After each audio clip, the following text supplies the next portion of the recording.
Good morning everyone and welcome to my channel English Literature. Today we are going to talk about Richard Wright's native son. I have divided the discussion in two parts because it is too elaborate, and today is part 1. The novel setting is 1930. It is centered around an American city and it is a social criticism on the part of Richard Wright.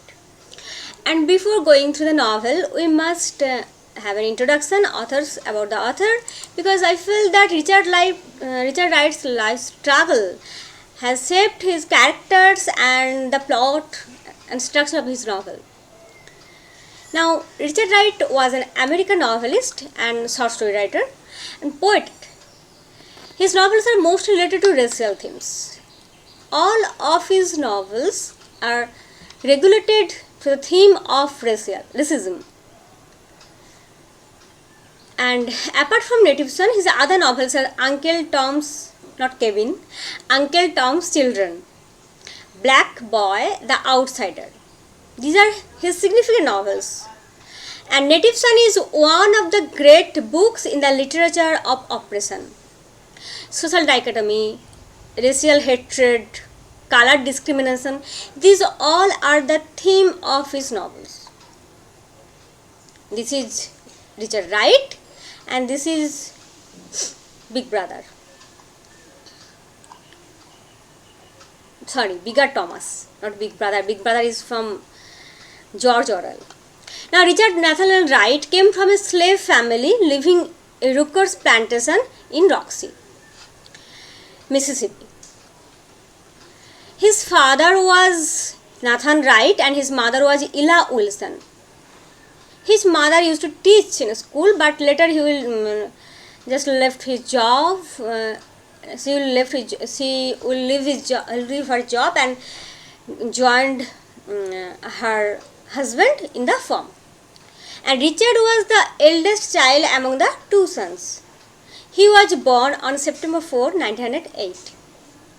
Richard's life was tormented by recurrent misfortune. I have told you that the author's life regulated and molded his characters and the theme and plot of the novel, because his own life was just haunted and tormented by misfortunes, crises, struggles, one after another. Threat came in his life and hurdles of his life. His father left them and his mother became seriously ill, and they had to change their place again and again. They finally shift to his sister's house, but his brother-in-law was murdered. Again they have to leave that place. So continuous shifting from one place to another and continuous misfortune haunted their life. Now, his literary career started with writing poetry. He was a poet also. But when I read his novel, I feel he's not for poetry. He's all for social criticism. He's all for novel. Seizeful, his first attempt to write a novel, was not successful. Far and Cloud and Uncle Tom's Cabin draw much recognition. His later novels. Uncle Tom's Children, we find this name earlier. And there was Far and Cloud, another novel. But his first novel, that was Seizeful, was not success. In 1940, the publication of Native Son brought enormous fame and recognition for the author. So, Native Son, among all of his works, Native Son was the most important. Now, introduction to the text. The birth of Bigger Thomas goes back to my childhood. So, author here confesses. And there was not just one Bigger, but many of them, more than I could count and more than you suspect. So you understand that the racial discrimination and the Bigger Thomas is not only one character in Richard Wright's novel Native Son. There are innumerable Bigger Thomas, zillions of them. You cannot suspect and he cannot count. Richard Wright's Native Son portrays the life of a black man. Who is that black man? His name is Bigger Thomas, who denied accepting the low living forced on them. He, unlike his mother, could not find solace by taking religion and whiskey as the only way of emancipation. Point to be noted. Religion and whiskey. These two are the most political weapons to keep people calm. In every nation, in every country, in politics, everywhere. These two things are provided by the higher authority or provided by the state apparatus to keep people calm. Talk about religion. Now you suffer, and after this life you will get just golden bed and much thing to eat and luxurious life. So suffer in this life. And whiskey? What will whiskey do? That keep you in the position of good mood. Forget every worry, every problem, and just get involved in that type of thing. And Bigger's mother was accustomed with this. And Bigger's mother's one thing was religion and another thing was whiskey. He used to talk that this is the life we are attributed to. This is the life God has prescribed for us. So we have to live. We must obey God's order. Is that God's order? If it can be the God's order that you have to live in that way, just in suppression, poverty, hunger, rat-haunted small pitchboard houses. If that is God's order, then there is no God at all. Because God ordered something for the white man, something for the privileged people, and God ordered something for the poor people. Then there is no God. And whiskey, the intoxication. Whiskey will keep you under intoxication, prevent the reason flow, prevent the flow of reason. You cannot think properly. So these are the two most important weapons of state apparatus. In every country, every region, every politics, everywhere. In life, there was no choice. So Bigger Thomas committed crimes. One after another, he get involved in crimes because he get baffled in a whirlpool of politics of equality. He was totally confused. And that confusion, what to do and what not to do. Because the Bigger Thomases cannot live on their own wish. They are always suppressed, always pushed to the bridge, to the brim, to the edge. Jump, or you have to live in that way. And only in his crime he enjoyed his freedom, his right choice. You will find that in his last speech before his death. Now, we must have a look at the formation of the book. The book is divided in 3 parts. Number 1, book 1, that is fear. In this part, you have to keep in mind how many parts the book is divided and what are the names. Fear, and next part is flight, and the final part,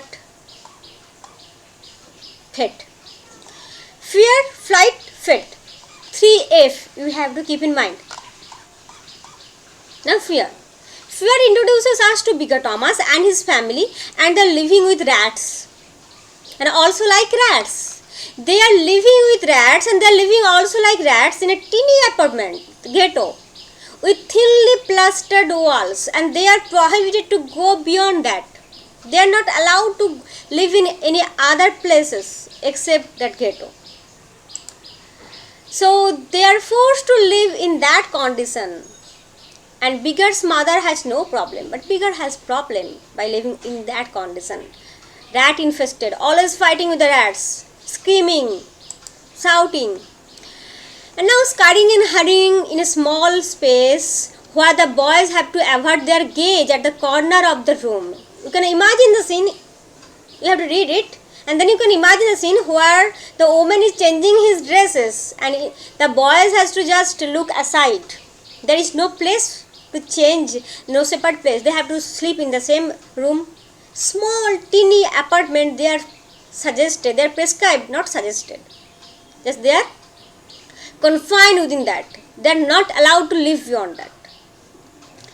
And they had to live in constant fear. There is fear within Biggar.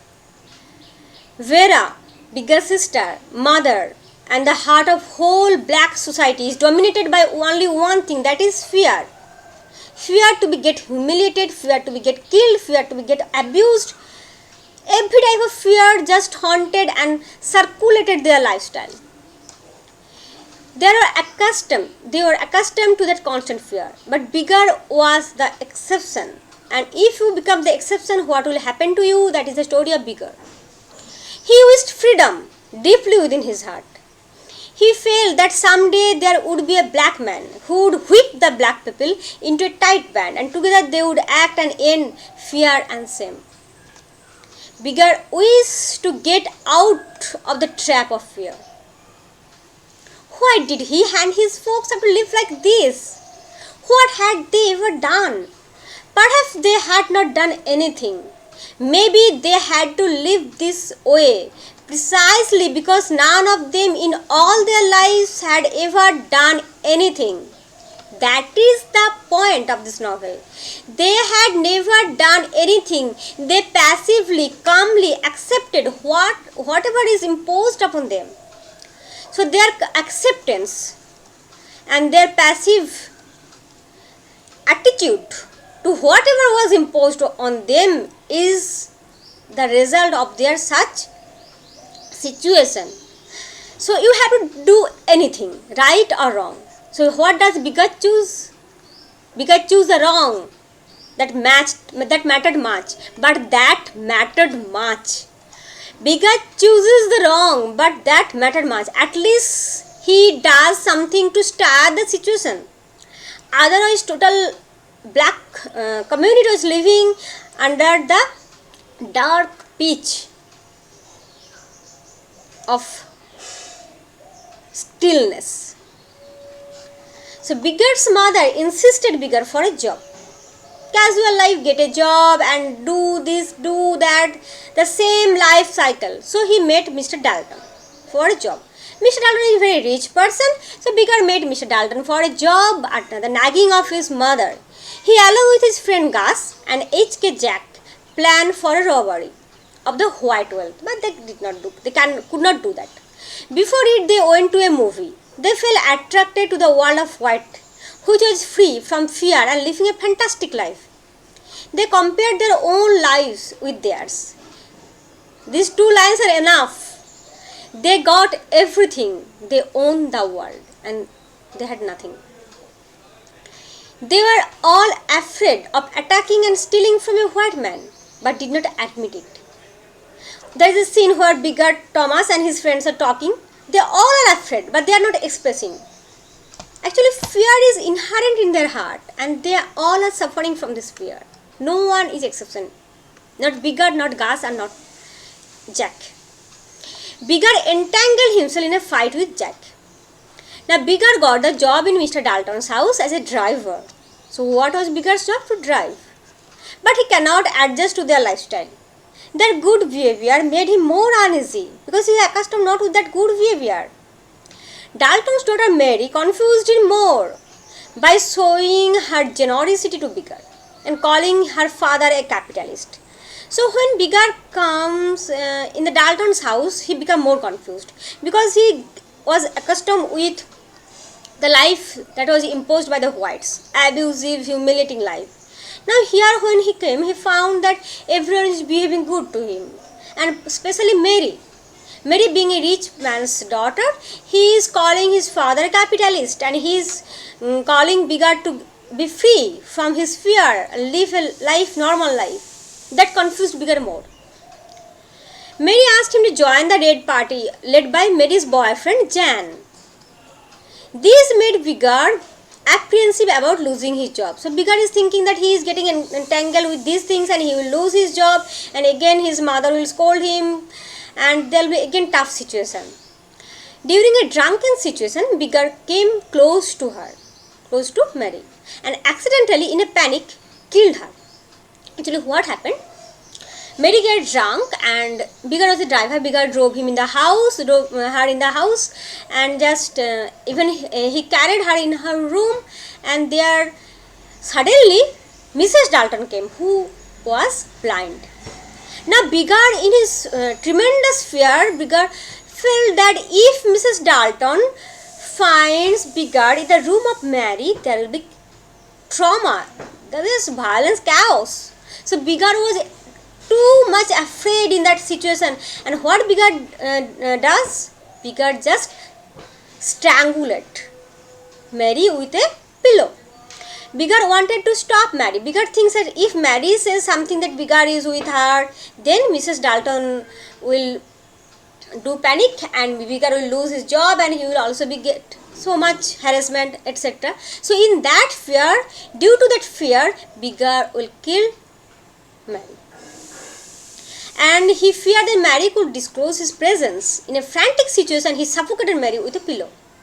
Later, to suppress his crime, he burned her body in a furnace.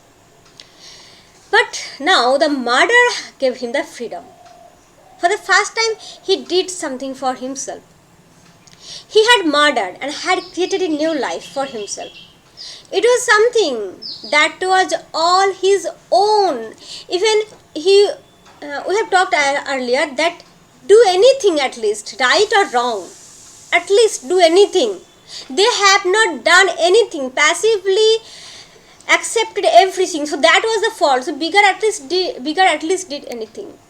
Maybe it's wrong. It is a crime to kill a person, but Biggar did that. And for the first time in his life, he had anything that others could not take from him. Crime. So Biggar's crime was Biggar's first step towards freedom. Now book 2, Flight. अब तो भागना है ना.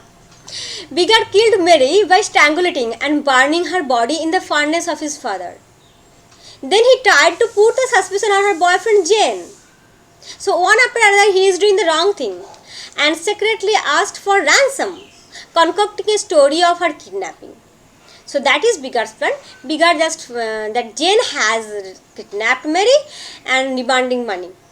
In the meantime, Mr. Dalton called a private detective. So who is he? Mr. Britton, who interrogated Biggar. Now when Mary's bones were accidentally found in the furnace, because there is very cold weather, they called Biggar to put some fire in the furnace, and there was problem, and because the furnace was filled with Mary's bones and head, hair, etc. So there is problem and everything get disclosed. So Biggar then fled. He tried to take his girlfriend Bessie to his court, but Bessie cannot acknowledge this crime. Bessie cannot accept this crime on the part of Biggar. He raped Bessie and killed her. He feared that Bessie might betray his secret. Though finally he was caught. He eluded the police a lot. Finally he was caught after a wild chase. Now fate. Jane, the boyfriend of Mary, who was really a good person, he met Biggar in jail and offered him a lawyer, Max. Though Jane knew that it is Biggar who manipulated every plot to just entangle Jane in this crime. Anyway, he understand Biggar's situation. So this is the hope. This is the hope Richard Wright put in this novel, that this situation can be overcome if the white comes forward and take a leading role to erase the line of discrimination. Then this situation we can evade. Now with his conversation with Max, he realized and reconsidered his situation and identity. Biggar acknowledged his inner agony and fury to this world. With this confrontation with Max, Biggar appeared reconciliated with his fate also. And this part is very important. Biggar versus Max. Max talks for Biggar and all the Biggars. He tells the jury that Biggar killed Mary because he was afraid, too much afraid. He was cornered by the white society and the society where he was born. But the jury pronounces the death sentence. Yes, that is the reality also. That is the reality that Wright put here. That it is not so easy to accept this for the white people. But you have to try.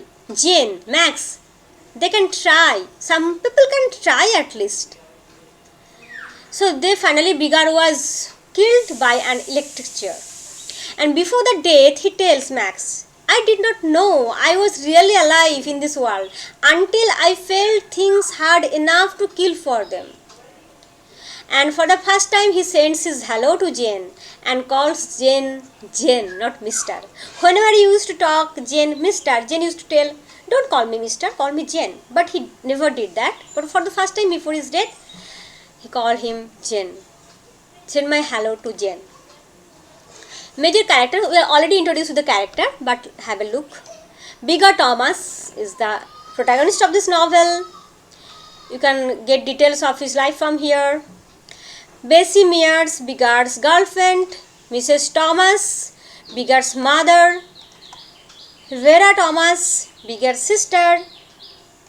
Vera is very quiet type of girl. Vera is like Mrs. Thomas. He is quiet. Whatever is in her life, she is accustomed with it. She accepted everything. Buddy is Bigard's brother, and Buddy has a secret admiration for Bigard. That Bigard, secret admiration for Bigard, and whatever job Bigard does, and Bigard enjoys Buddy's adoration because no one in this world adore Bigard. But Buddy, his brother, has that feelings for him. He always asked Bigard, may I help you? Can I help you? Mary Dalton. She is the daughter of a wealthy businessman, Henry Dalton, Mr. Dalton. Henry Dalton, or that is Mr. Dalton, he is a hypocrite businessman. And he never used his power to improve the condition of black society, but he felt so. He shows that he is so much sympathetic to the black society and his wife also. Instead of that, he donated ping pong table to showcase his wealth. What did a person do with ping pong table if they had no place to live properly and no food to feed? Under the mask of a benevolent philanthropist, he was a sucker of black blood. He is the innovator of the and possessor of these ghettos. Mrs. Dalton, an obsessed lady with his blind hatred for the black man. But she kept it hidden under his disguise of philanthropic slogan. Jane Erlon. He is Mary's boyfriend and the leader of the Communist Party. He was a voice for black people. The Bigard Thomas murdered Mary, his girlfriend, and tried to trap him in that accusation. He persuaded Max, the lawyer, to help Bigard Thomas. So you can find the real man is here, that is Jane Erlon. Peggy, she is the housemaid of Britton family. Mr. Britton, he is the private detective. Sorry, there is a mistake. Not Britton family, Dalton family. Mary is the private detective whom Mr. Dalton engaged to investigate his daughter's case. And Boris Max is the lawyer who spoke for Bigard Thomas, and he was appointed by Jane. Okay. So today with this is the part 1 of Bigard Thomas. Next we will talk about the next part. Thank you.